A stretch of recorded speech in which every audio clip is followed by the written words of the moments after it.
welcome to our webinar, co-hosted webinar between the Institute of Mechanical Engineering and the Association for Black and Minority Ethnic Engineers in the UK, AFBE-UK.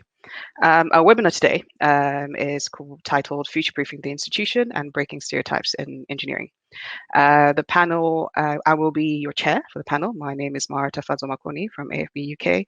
And as part of the discussion, we'll be looking at barriers to inclusion within engineering, how we remove them, how do we look at usefully collecting data and interpret it in order to drive change within organization and across industry. And finally, what we can do as either allies to tackle barriers to progression within the profession, as well as develop the inclusive leadership potential across the industry. To kick off, I am absolutely delighted to introduce our keynote speaker. This time last year, I was sitting at an IT annual dinner, and I had the absolute pleasure of meeting a person. I think I walked away thinking their views and their passion and commitment to diversity and inclusion had actually left such a remarkable and positive influence on me and my perception actually of diversity and inclusion. So on that note, I am absolutely delighted to introduce our keynote speaker, Isobel Pollock-Hulf, who is the chair of the IMechE Diversity and Inclusion Committee from 2018. She has served IMechE actually as a past president, and she is a patron of the Women's Engineering Society and also works with WISE, which is the Women into Science and Engineering. So I would now hand over to Isobel to give us our keynote opening speech. Thank you, Mara. I start my keynote address by talking about my long-standing belief in equal opportunities for all. Then I will talk about the recently launched IMechE Diversity and Inclusion Strategy and how my involvement in that has changed my perceptions, before I finish with some thanks. Many might say I've been very successful in the world of engineers. I was the first Lady Master of the Worshipful Company of Engineers, one of the modern livery companies in the City of London. I was the first Lady Master after 32 men. I was the second Lady President of the Institution of Mechanical Engineers in 2012. There have now been 3 Lady Presidents since Pam Liversidge was the first in 1997, 24 years ago. However, there have been 133 male presidents since we were formed 179 years ago. I am a patron of WES, the Women's Engineering Society, and I am very proud of what WES has achieved in celebrating their centenary in 2019. I should add that engineering has a better record than the City of London. They've had about 700 men serve as the Lord Mayor, including Dick Whittington, and only 2 ladies. I think this shows the need for change if we are to be truly representative of our communities. Engineering is an extraordinarily diverse and thriving profession, supported by many clusters of talented engineers, technicians and apprentices, both male and female, and we need more.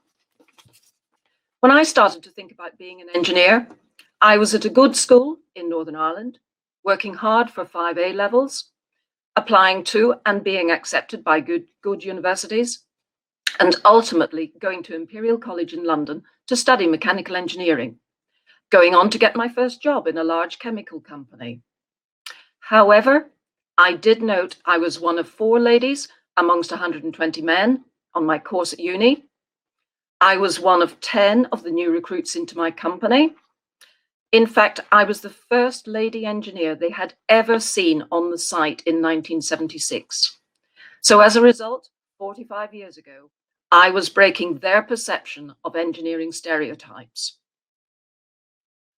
Being the first, I believed that I had a responsibility to set the stage for others who followed me.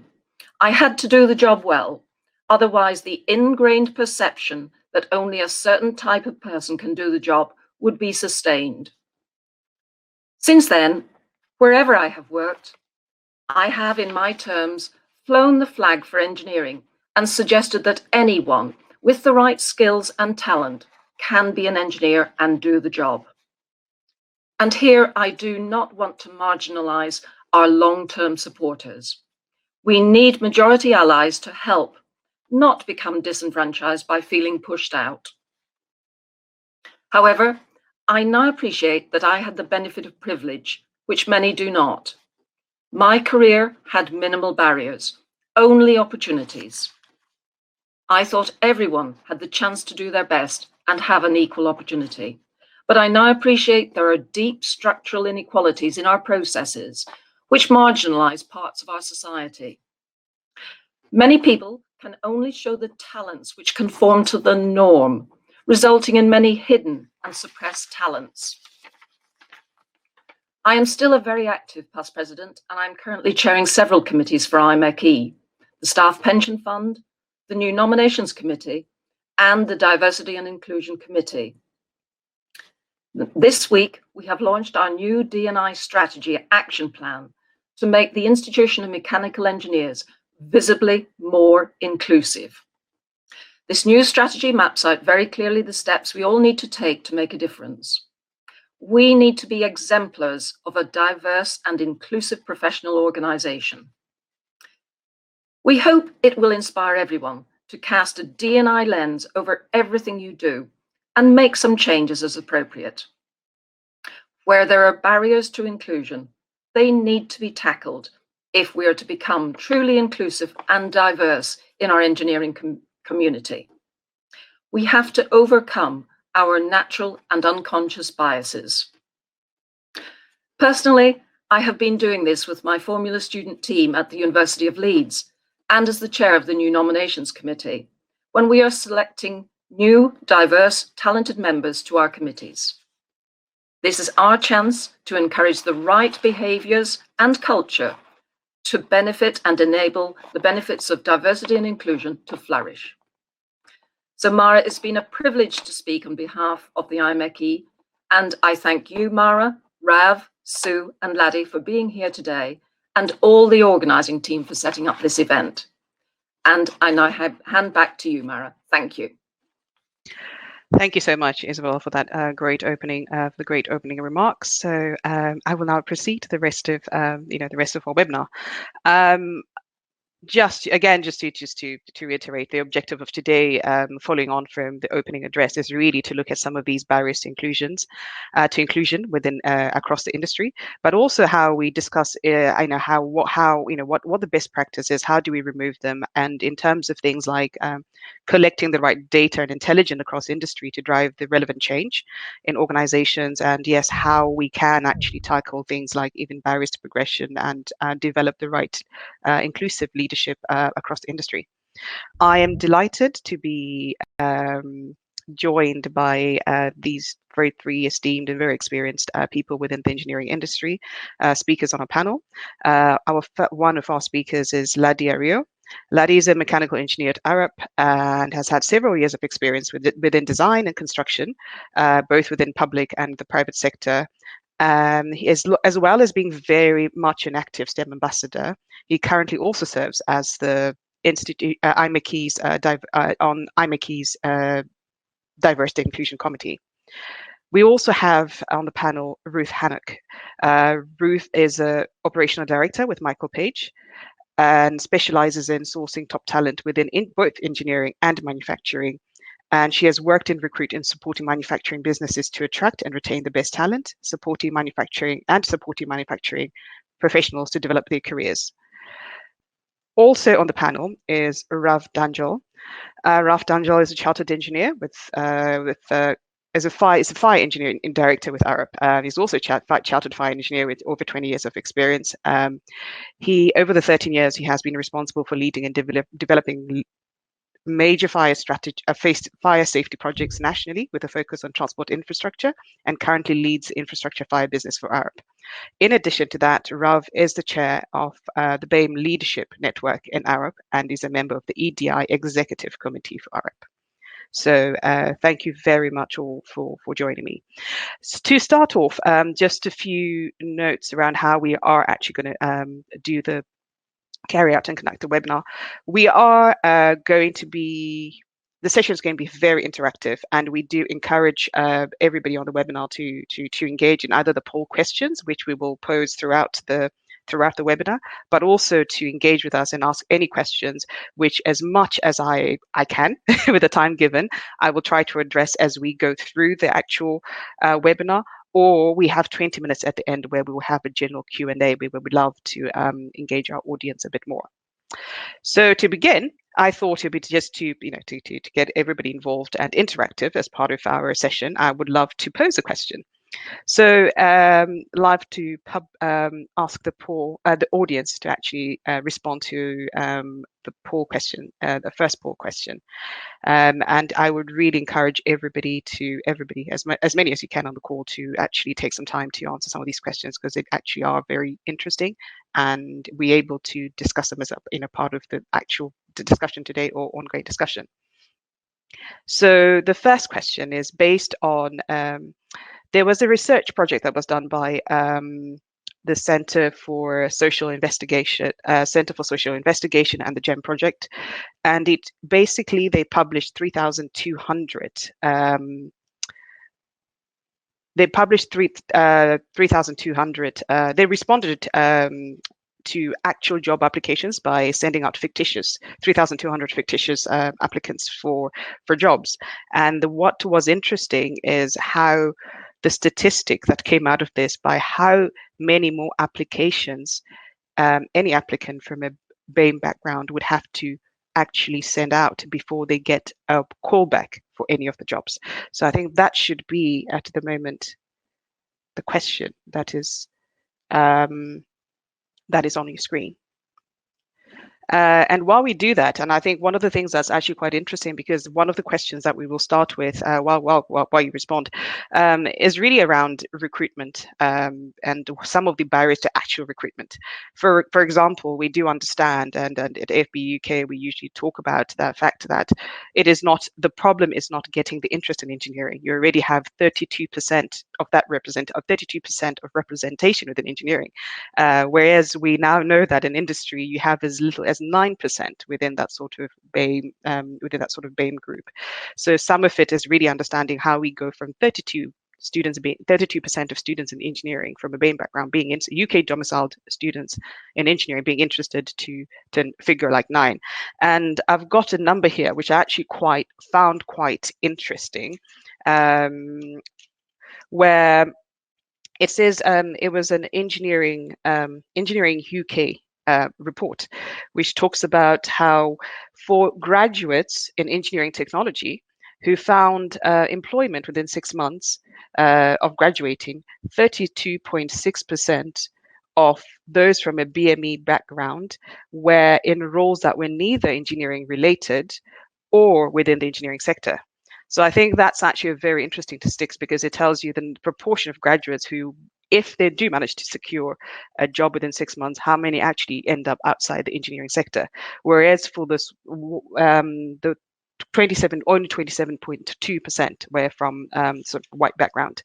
And in addition to that, that also plays to, quite interestingly, a report from the Royal Academy of Engineering 2016, which talked about 71% of white engineering graduates find employment within 6 months, whereas the number is only 46% for Black graduates, and then 52% for Asian graduates.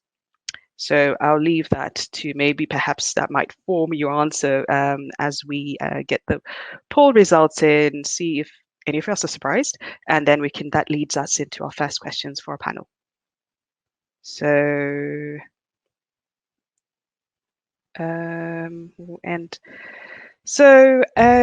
it would seem from the result, I'm just going to publish the results and hope I don't break. So these are the results we've received from the audience. I think yes. I mean, the answer is 60%. So the answer to that question is it was found that if you were from a Black or minority ethnic background, you probably would have had to send 60% more applications to get than the average white counterpart before you got a call back for a job.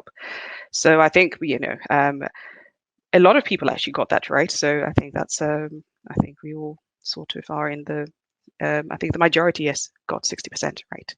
So starting from that, I will now pose a question to our panel. And as particularly coming to you, Ruth, I mean, what would you name as some of these key challenges behind recruiting students from a BAME background, particularly graduates, into the industry? So why is there that disconnect between, we know we've got 30, over 30% who pursue this as a study, as a subject at university, but we only have 9% in industry, and we're starting to see some of this, more students from a BME background actually turning to other industries because they haven't secured, even after they've secured employment in the first 6 months. Hi, thanks, Mara. So I think the key challenge is ensuring that the process from start to finish is truly inclusive. Graduate recruitment in particular is a unique opportunity for businesses to hire from a diverse pool of candidates. Individuals are hired for their potential as opposed to their expertise or experience. And within engineering, this is particularly exciting because by attracting and hiring different sorts of people, problems are then solved in a variety of ways. And as an organization, you then become more innovative. That then attracts further diversification, and the cycle of creativity and positive change continues. So I think it comes down to a business challenging themselves to really consider the sort of skill set that they're hoping to attract and why that's important, and then challenge those thoughts again.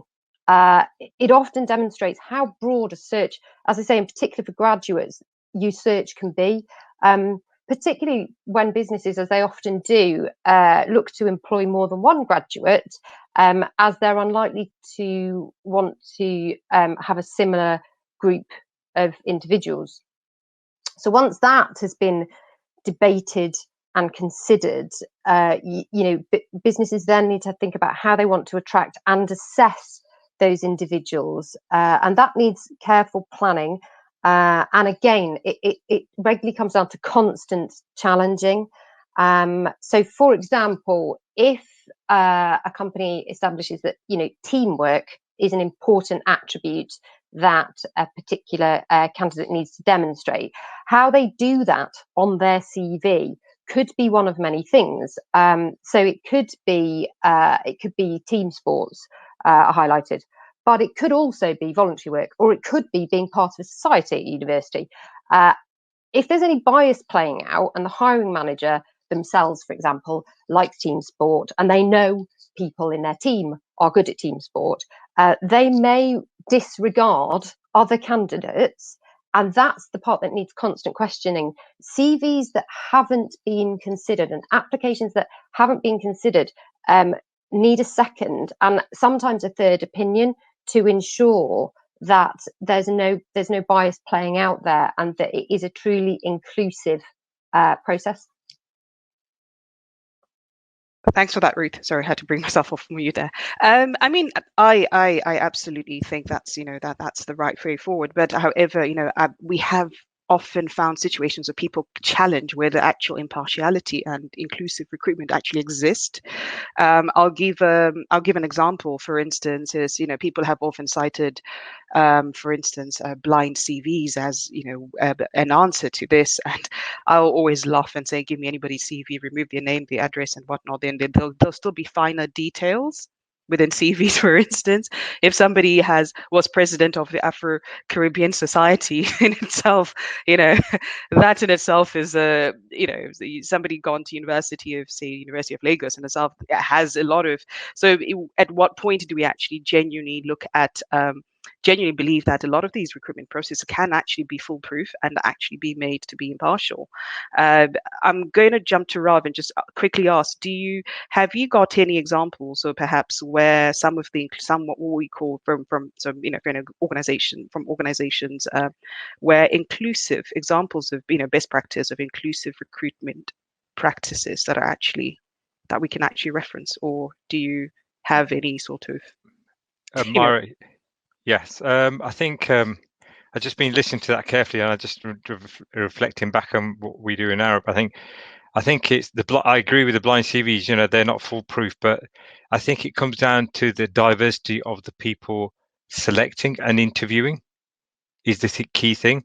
So if you have loads of CVs and you have people that are sifting through the CVs, if there's a process of people from diverse backgrounds and different ways of they think, so that way I think that you're not having one sort of conscious way of thinking. It's all about thinking and diverse thinking. So yeah, people from different backgrounds going through the CVs is probably a good practice.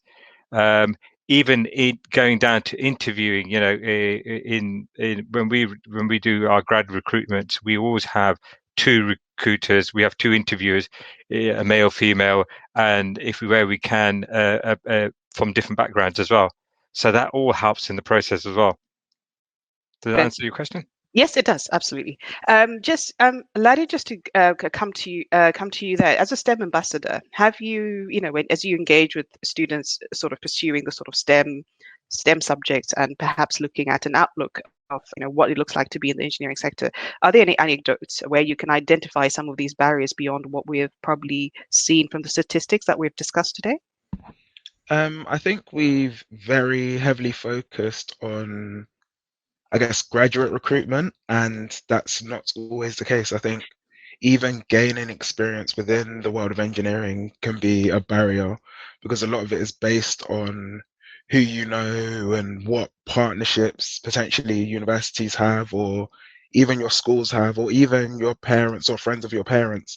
So when you're not presented with those kind of opportunities, or I guess be aligned to those kind of situations, it's very hard for you to even, I guess, get into what engineers do. So I think that's one of the problems you find at very young ages in looking at STEM recruitment, is where you have dropout rates at around 16 of students that don't go into STEM careers because, one, they don't actually know what engineers, etc. do, and two, they don't have any representatives or people that even look like them in those kind of careers.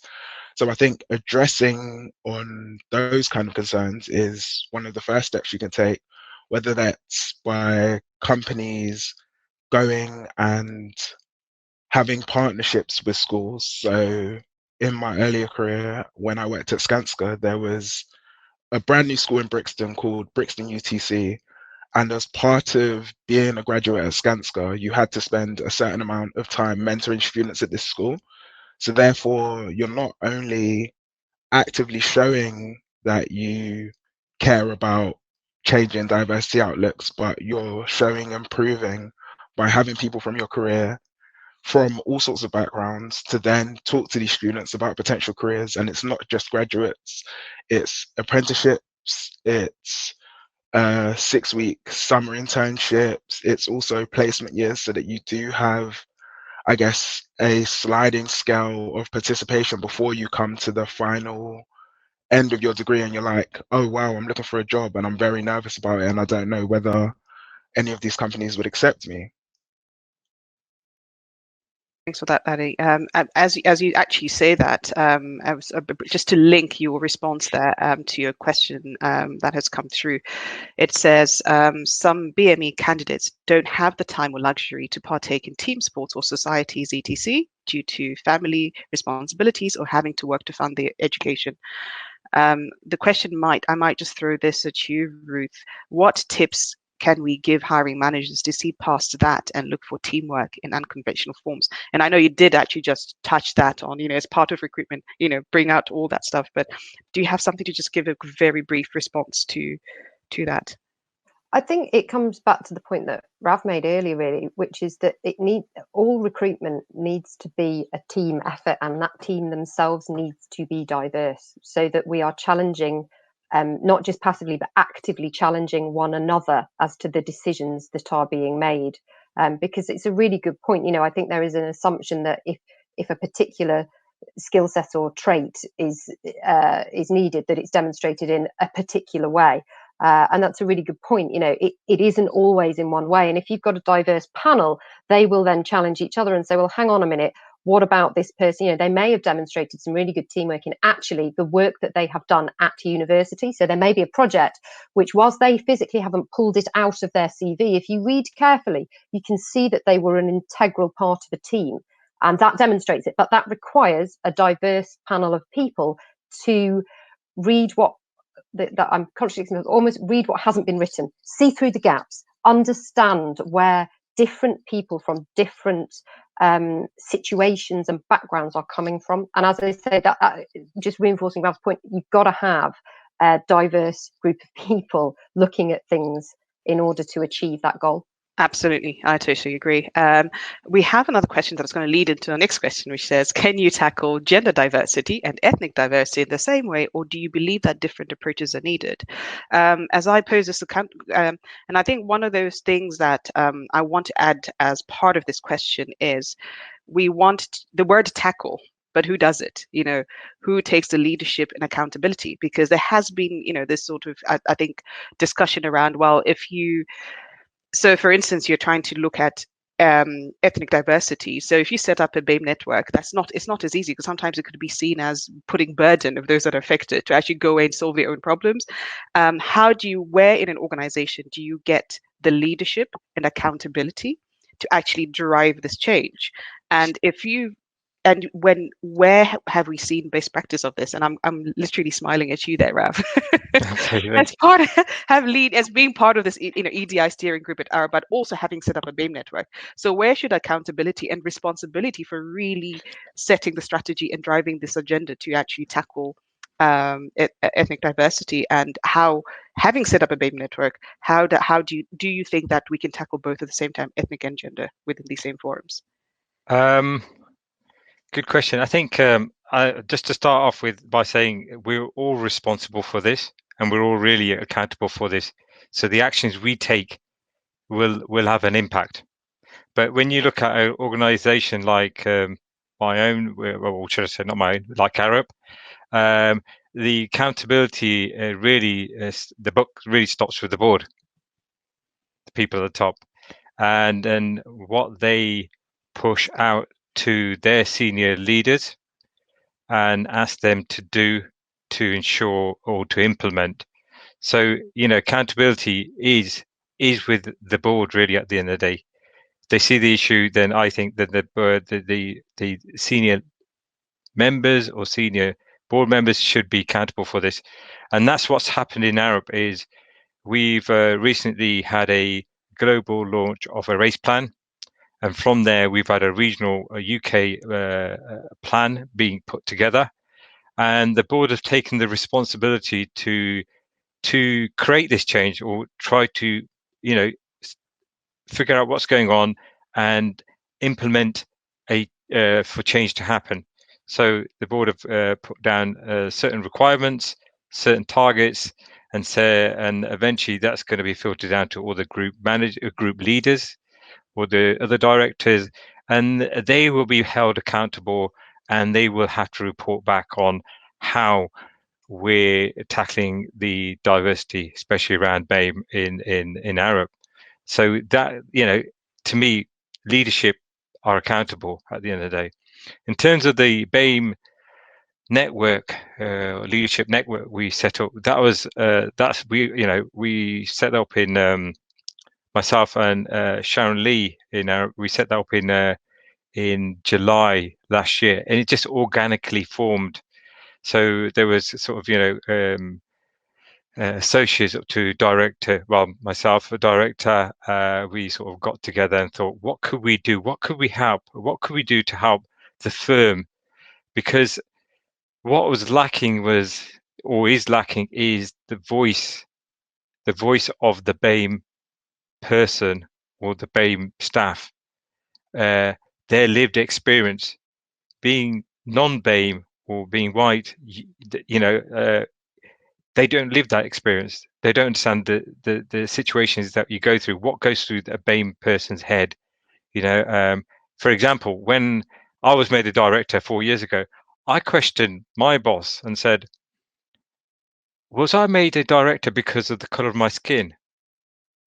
Or was it because I'm capable of doing that job?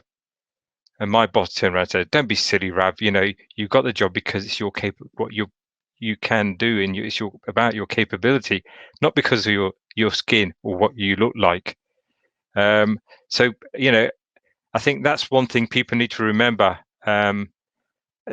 That's what's happening in Arup. The BAME leadership is there to actually support and voice the views of the BAME members, and for the group to have the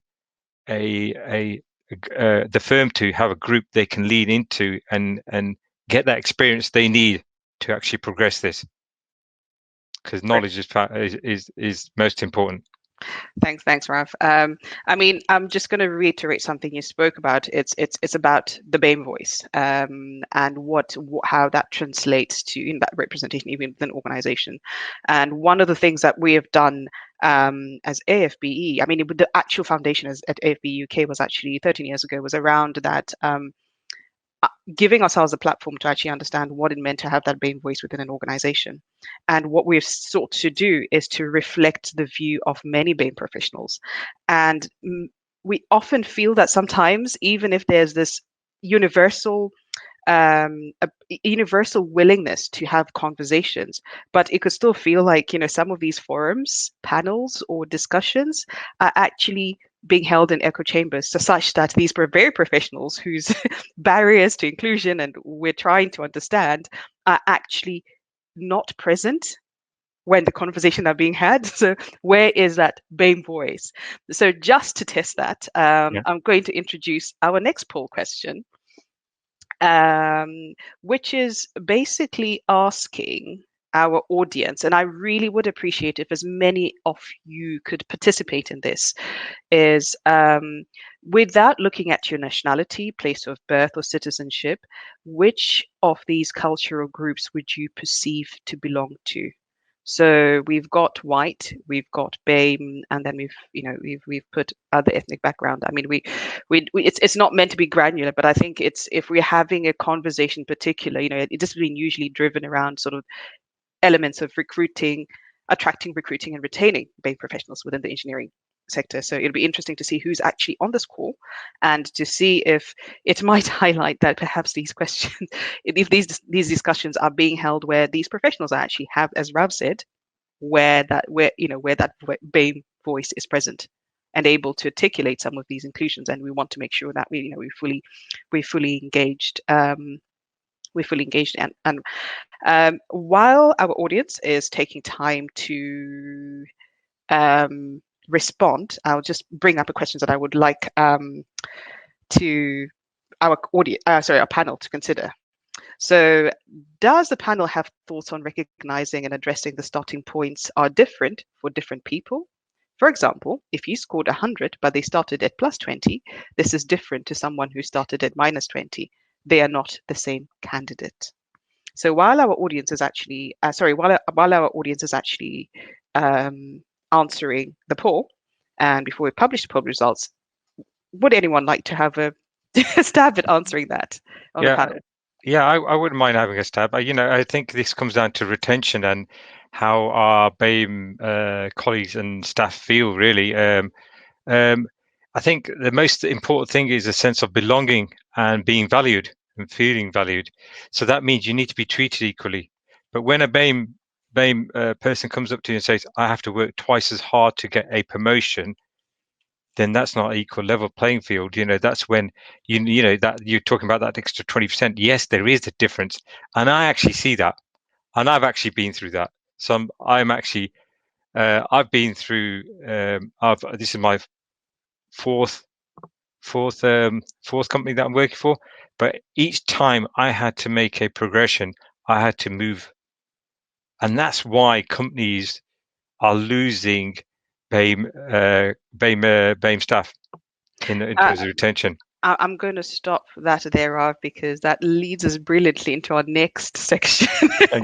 You pretty much just phrased the question for me here, so I'll leave it there, because we're walking into the next question here, because I think I would want to actually literally just blow this up off of back something that I read yesterday that literally was quite interesting. So that actually is our next question, but Ladi, is there something you want to, you perhaps wanted to add to that around the question that was posed from the audience? Sorry, could you just repeat the question? I think I got lost in Rav's speech a bit. Well, I think we were talking about is it fair? If somebody says you should score 100 when somebody has started that equal starting point, somebody has had plus 20 and somebody said minus 20, and we're asking somebody to reach 100. So it's how equal the starting line often is for everybody.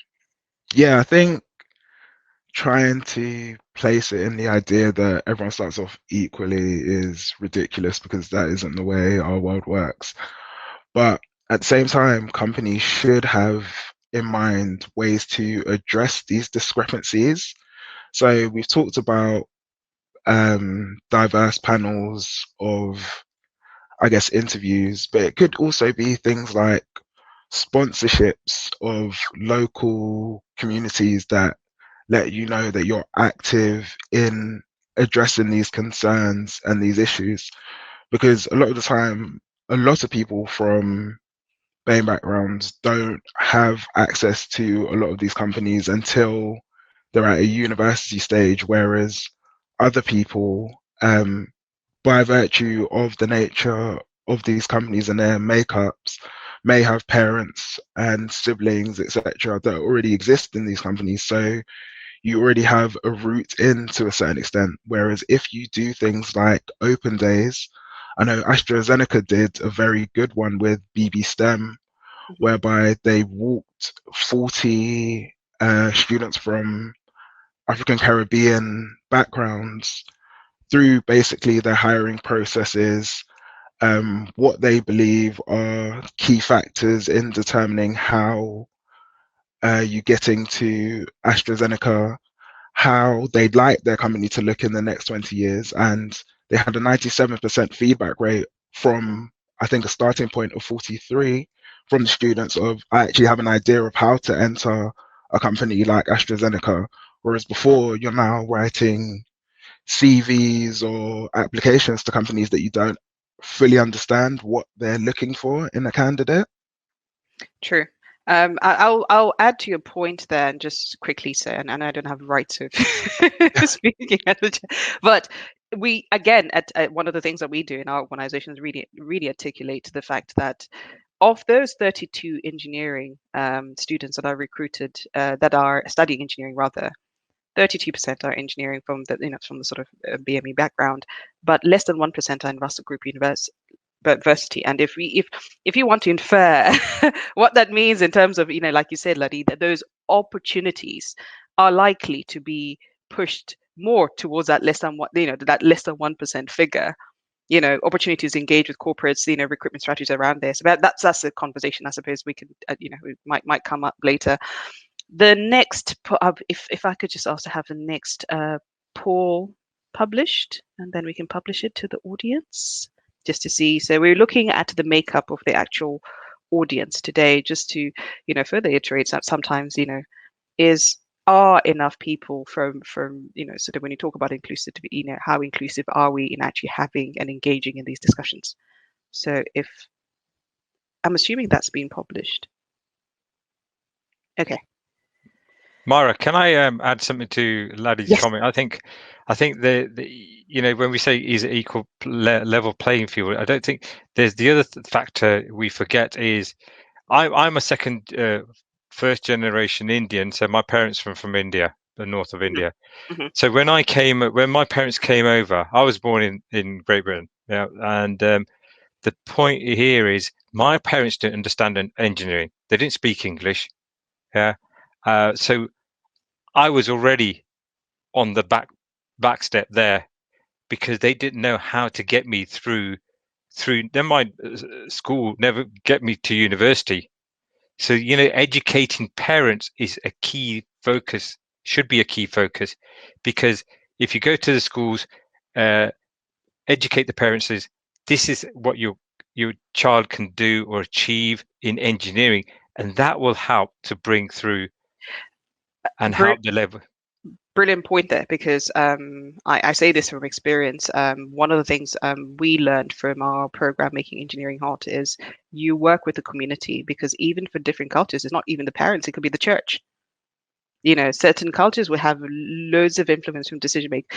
I am, if anyone knows what a systems engineer does, if they could please send me a little note on the side, because I'm still struggling to explain it to my grandmother, you know, because somebody knows the answer to that.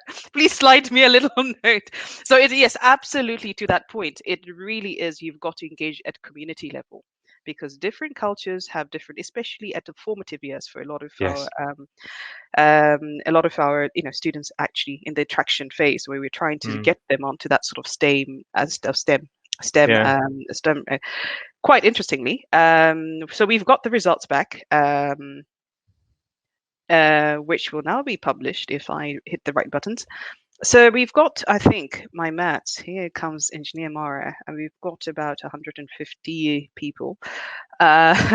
So 72.5% have identified as being white, 21.8 being from BAME background, and other ethnic backgrounds have registered as 5.6%. So I'll leave that as just something to think about. Something to think about as we move on. Just conscious of time, and we'll I think at this moment to move into the next part. So now we've got, we've got 72% of people who have identified as white who have actually signed up for, to conversation around how do we become more inclusive, how do you promote diversity. So it sort of walks itself into ally background. What is it that organizations can do to support this majority of people who actually have, are actually showing interest in being allies? So Ruth, I don't know if you have any sort of thoughts on how organizations can come together and talk about from working with organizations to support people being allies. Rav, perhaps then on you can tell us about how organizations like yourselves, or where you've seen an industry best practice of actually developing these allies, supporting allies within organization. Thanks, Mara. I think a lot of it comes down to transparency of communication, and helping people be comfortable asking questions and helping them to listen better. I think training and mentoring for allies is brilliant, and that could be reverse mentoring. I think with mentoring, it's often you assume that it's sort of up the chain, but I actually think reverse mentoring for allies is really, really useful. So you may well buddy them up with somebody who they probably don't feel initially comfortable asking quite difficult questions, but as that relationship develops, that's brilliant, because that means that there is a real, and asking a secondary question. So when that happened, how did that make you feel? How did you? I mean, it is a whole. It's a whole world that allies really, really benefit from getting to grips with, and the empathy and it's quite shocking. But that for me, the training, the mentoring, the reverse mentoring, is where businesses can really, really help. There was a question earlier about, with SMEs, where you have an organisation that perhaps doesn't have the diversity that the bigger organisations have. Go outside of your own organisation. Look elsewhere. Help one another. The beauty of video conferencing is that you don't need to physically go somewhere. You can so many sort of avenues you can explore. But for me, that's critical. Brilliant. Rav, your thoughts? Allies. I think that, we do in Arup, we do reverse mentoring, and it does work well because it does make you think. So our senior directors and associate directors get reverse mentored, and that's going throughout of the whole of the UK at the moment in Arup. In terms of the BAME leadership, we're an ally to our BAME members. I recently had a conversation with one or two people about they wanted a BAME person to mentor them, and me, I'm seen as a role model. I was told by the group board I'm a role model, so I am an ally to anyone that needs support, and it is about support and listening and working through or guiding people through issues they have or face with. It's I think people come across hurdles or blockers, and it's about how can you help that person to overcome this. So and being there to listen, like Ruth said, is a big thing. Just so if someone just having a space which is safe, where you can voice your views, you can voice your opinions, is a great thing to have. And having a BAME ally is a great thing. It doesn't need to be a non-BAME or white person doing the sort of coaching or mentoring. That's open, and that's one of the things we've sort of want to implement as part of our BAME leadership. And I've had a few people that have come to me and said we want a BAME mentor or a coach, because they connect, because we understand each other, and we've got the experience, and we can tell how or what they feel and give the right direction to them. That's what I would say, and it is about coaching and listening, I think. Just to throw Ladi in the fire there, just give you one of the questions from the audience. Would you, somebody just asked, is it appropriate then to have white people, for somebody who's white, white background, for instance, joining a BAME network? If after all the premise of having a BAME network is to be more educative, because I know the other, the other flip side is like, no, but you also allowing people to have their own space for having the forum to to open themselves out a bit more in a place where they feel they have that forum. But what are your thoughts? Quick thought on. Are you for or against? I think this question is completely hypothetical to me, because until very, very recently, I've never been a part of a BAME network at work, as in the companies I've worked at have never had one. So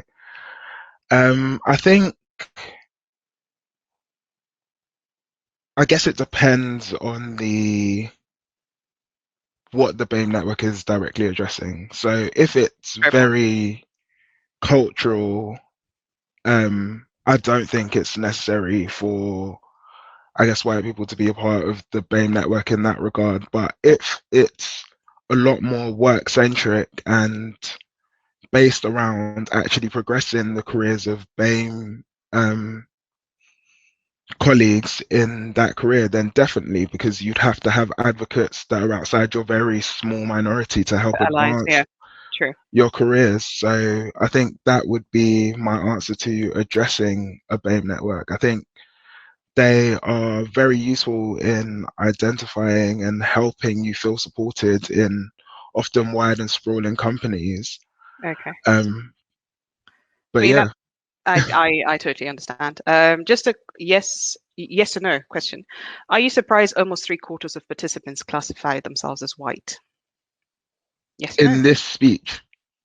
No. Yeah, in this panel. Okay, Ruth? Yeah, it's a bit higher than I thought. Okay. Raf?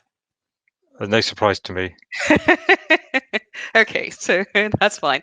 I'll move on to what will be probably the final question. Again, we are taking all of these questions into the context as I'm asking them.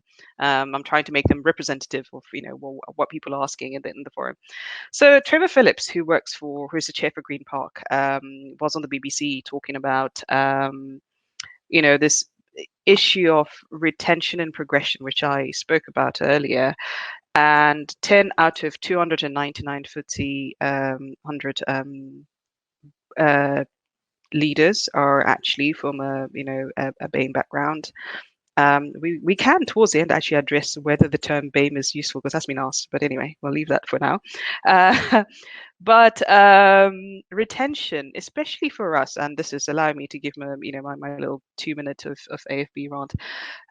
One of the things that we have clearly always identified and has clearly been an issue through our roundtable, we host a lot of roundtable discussions around under Chatham House rules across industry. And one of the things that everybody talks about is progression. And Ralph actually spoke about this, that you move out to move up perception. And one of the things that Trevor Phillips, and I would really urge everybody to find this article, I think it was published very recently on the BBC, is like one of the, citing one of the reasons that people not wanting to stay in firms because we don't want to be used as window dressing. These are people from, various ethnic backgrounds feeling we cannot stay in firms, so retention and actually progression. And this is something that, even in the topic of this entire webinar, we talked about developing leadership potential, where there is no representation at the top. What are the key barriers within progression? We understand things like, advocating for ethnicity pay gap, but it was actually quite a very interesting statement that, one of the reasons is people don't want to stay for the tokenism of it. Do you think there is that? I will start here with Ladi. Perhaps you could give us can you personally relate to any barriers to progression within, not personally, but otherwise relate to any barriers to progression being something that makes you think a bit more around whether or not how you plan your career as an engineer? Definitely. I think I can speak personally, but generally, I think transparency is the first and key point that has been touched upon by every person on this panel. How do you progress in a company and how are you measured? Because a lot of the time you have people from Black, minority, ethnic backgrounds that come into companies and are working very hard, but you'll come to your end of year review and are given a lot of characteristics that you're tested against, which are non-direct to your work. So question marks such as not a team player, how do you define that against an actual progression framework? Like, what does the data, like, what is the characteristic that you're not meeting? Is it that you don't participate in meetings? Because that's something very specific, but non-specific feedback is definitely to the detriment of a lot of Black, minority, ethnic colleagues in a workplace, because you don't actually know what you need to do to progress. Then also, what does that route of progression look like? If you do X amount, how do you progress? How does that work year on year? How do you build upon something? How does that build into your industry connects and your chartership, etc.? I think because we have very nebulous terms and nebulous progressions in our industry, Brad spoke about it, that he had to move elsewhere to move up because no one has gone, if you do A, B, and C, you will move up to the next stage. And once you do that, we see in 3 years that you move on to the next stage if you continue along this pathway. Whereas that isn't often seen, and therefore it means that you have to move elsewhere to be seen as you believe your talent shows. Brilliant. And I think I want to then move to Rav here as a person in the in a sort of leadership position. Yeah. Can you relate to what then, if you're in leadership positions, what that means? Because like you said, you're a role model. So what has to be done to actually, we've spoken about transparency, but what really has to be done to actually start to think this can be something? And obviously understanding it's not an engineering only problem. It's across the board. So I just want to finish my story off what I was telling about retention. And this particular firm I worked with was a manufacturing firm in which I got to quite a senior level, and then there was a position, the technical director left this firm. So I went to see the chair, and I said to them, I've demonstrated all the qualities. I think you should make me the technical director here. Obviously that didn't happen, so I moved, and that's how I got into consultancy when I made that move. I don't look back, but I do record it. And after I left, after a month or so, I realized someone else was put into that position. The person that worked for me, a white person that worked for me, was put into a technical director position. That is actually a big knock-on effect on me. It actually impacted me quite a lot. It knocks your confidence. You don't feel valued, and this sense of what was wrong with me. And the only thing I could come back to was because I was different. That's why they didn't promote me to that position. I didn't fit in. I didn't look like the others around that board, and which is quite saddening. And this is going forward, and this is what people see when they look into this first thing. I think the younger generation are a lot more astute when they look into a firm. They look at the leadership, they look at the boards, and what they see is most of the time is a dominated white male board. So that doesn't reflect them, doesn't represent them. So they go looking for something else, somewhere where they feel a sense of belonging. So going back to your question about leadership, me moving into leadership, at the moment, what I'm trying to do is influence and help make a change by voicing and educating people as a leader, as a role model, standing up and talking at these events, encouraging, inspiring, BAME people to, there is a future. I've done it, you can do it as well. But the whole thing is you need the support. So your allies, your white allies, is also important. We've got 4 minutes left. So Sorry. no. It's because what we were going to get really into, it would have been actually quite interesting to have that question about whether the term BAME, and I think that warrants an entire webinar of whether the term BAME in itself is useful in addressing this. And I think there has been divided opinion about that. Is that the useful way to start it, approaching the problem? Do we address the terms? I personally feel, it's priorities. The priority is to just develop an inclusive. And if that's what we work with at the time, then that's it. But it would have been good to have more time to discuss this.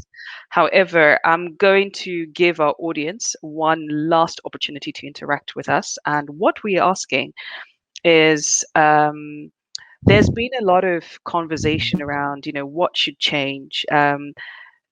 This entire conversation that we've been having around, ethnicity in industry, not even in industry, generally in society, has been largely driven by last year's events around George Floyd's murder and the Black Lives Matter movement that have actually now propelled ethnicity at the forefront of a lot of people's strategies, either within companies or just within society, how we relate to each other in society.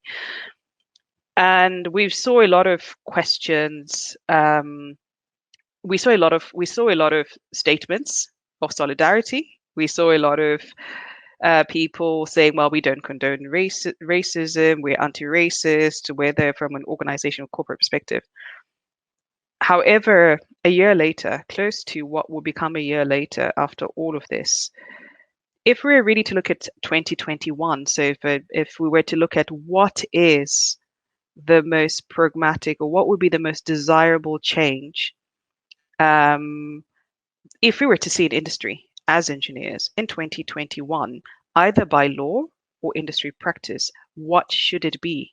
So I am going to open this to the audience. Please type whatever you think is, because I know, that people have spoken about things like ethnicity, pay gap reporting being put into legislation and all that stuff. So if we were to actually demonstrate we actually acted on that compassion and that need to readdress inequalities in society, and look at 2021 as the year that we look at, well, we did this because of what happened in 2020. What is the one thing we would want to be the thing that we would ask to happen in 2021, and we can reflect on as a change that happened as a consequence of 2020? So that is my last question to our audience. And while it's an open question, so please do feel free. I read some of these answers so please do answer them through the question form. So as you're answering them, I will read them out to the wider audience. But as I'm giving you time to answer, I will now just ask our panel to give us their thoughts on what would be on your wish list. What is the one thing you want to happen in 2021? I'll start with Ruth. Hi.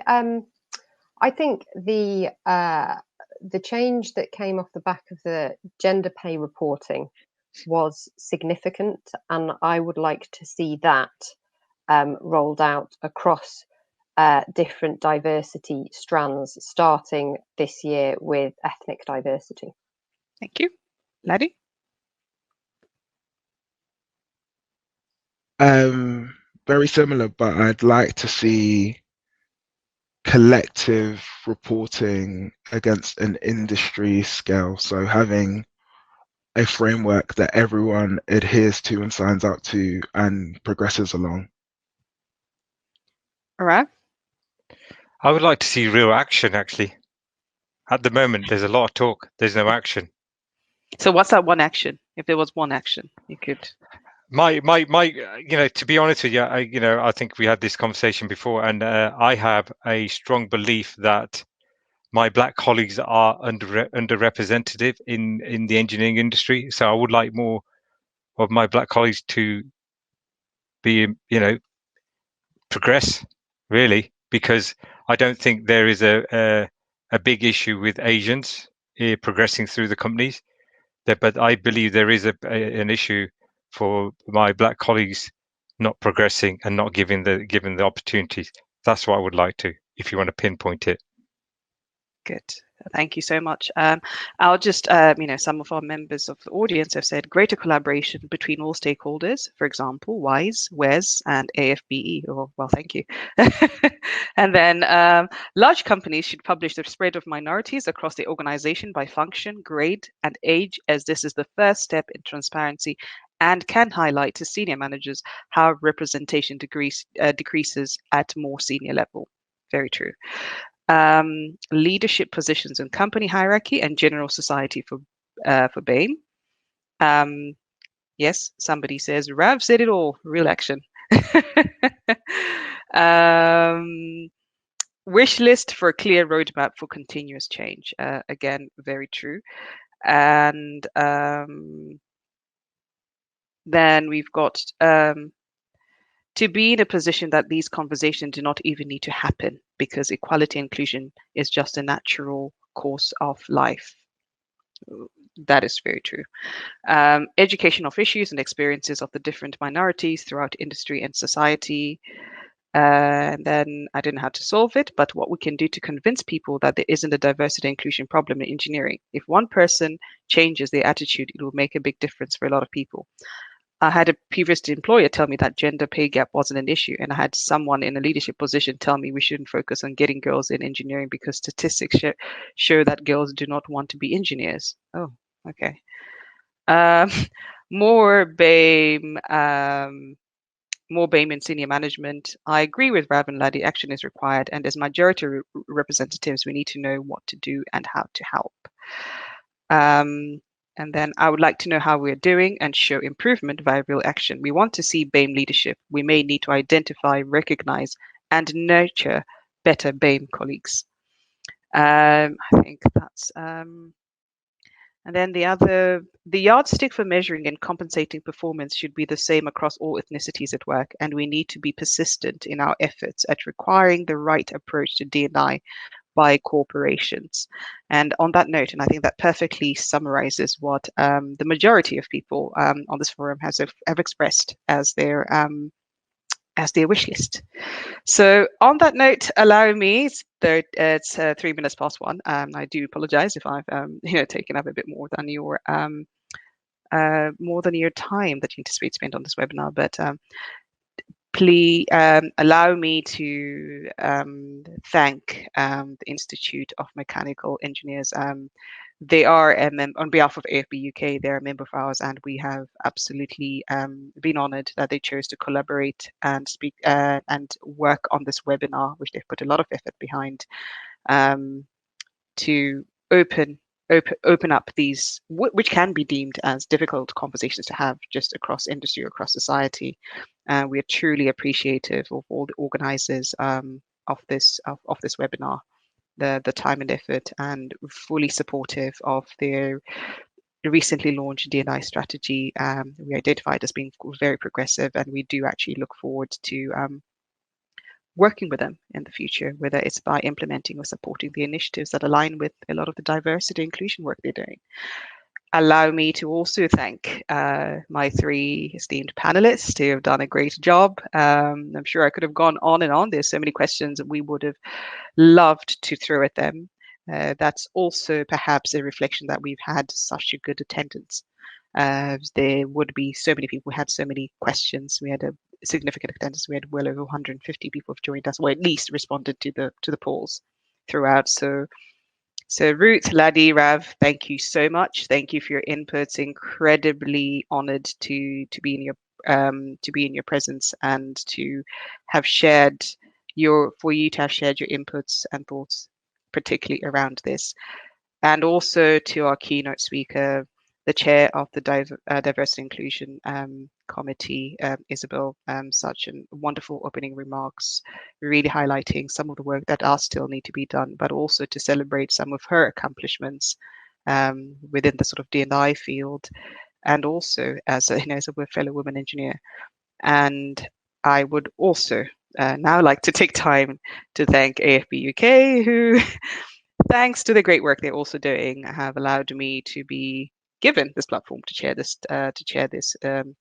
webinar, and also who have actually furnished us with a lot of the statistics. So they've done a lot of work and digging up the numbers and making sure we structured this webinar to be as informative as possible. So to doctors Nikki and Ollie Falayan, thank you very much. And so on that note, I would like to close the webinar, and hopefully some of these results will be shared with a wider audience. And thank you very much, and I hope you have a lovely weekend.